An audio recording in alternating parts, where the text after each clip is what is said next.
What should you do if you notice your child is struggling in school? First off, take some observations. Is your child having difficulty completing their homework? Are they struggling to read basic words? Do they have difficulty writing even a simple sentence? Then talk to your child's teacher. See if his or her teacher is noticing the same kinds of struggle, difficulty listening in class, difficulty with reading, writing, or math. If that's the case, see if your child's teacher or school can offer some basic accommodations. It might be preferential seating or a little bit of extra time on tests, or maybe some little nods or taps to make sure your child is paying attention during a lecture or during a lesson. If your child is still struggling in school despite the conversation with their teacher and despite possibly having a few of these accommodations, you may want to consider having them tested formally.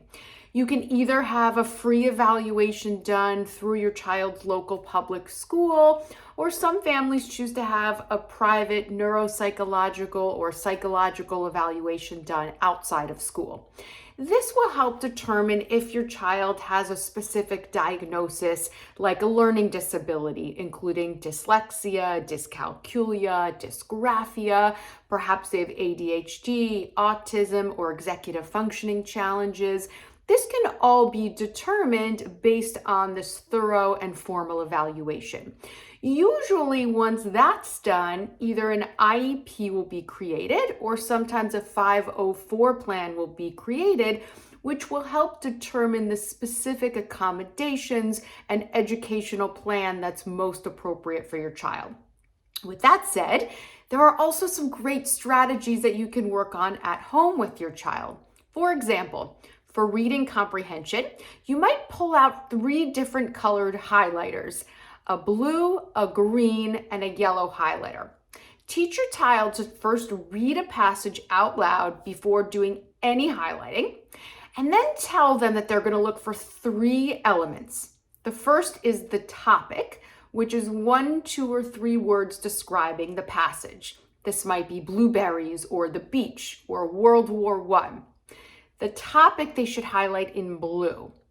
The second element that they should look for is the main idea, which is what the author is saying about the topic. For example, if the topic is the beach, the main idea might be there are many activities you can do at the beach. The main idea they should highlight in green. Then they should go through the passage and highlight the important salient details in yellow. This will help them become more of an active reader rather than a passive reader, where they're really actively engaged in the text, which in turn can help build their reading comprehension skills. Another strategy that you can work on for writing is to teach them the structure of a simple paragraph. A simple paragraph is made up of 5 sentences: the topic sentence, 3 detail sentences, and a conclusion sentence. And you can teach them that every time they write, which is either at home or at school, they should do 3 steps. They should start by brainstorming, then they should write, and then they should always go back and self-check their work. And of course, if your child continues to struggle despite these interventions and despite these strategies, you may consider hiring a tutor for your child, which can really provide that one-on-one assistance to help them thrive in school.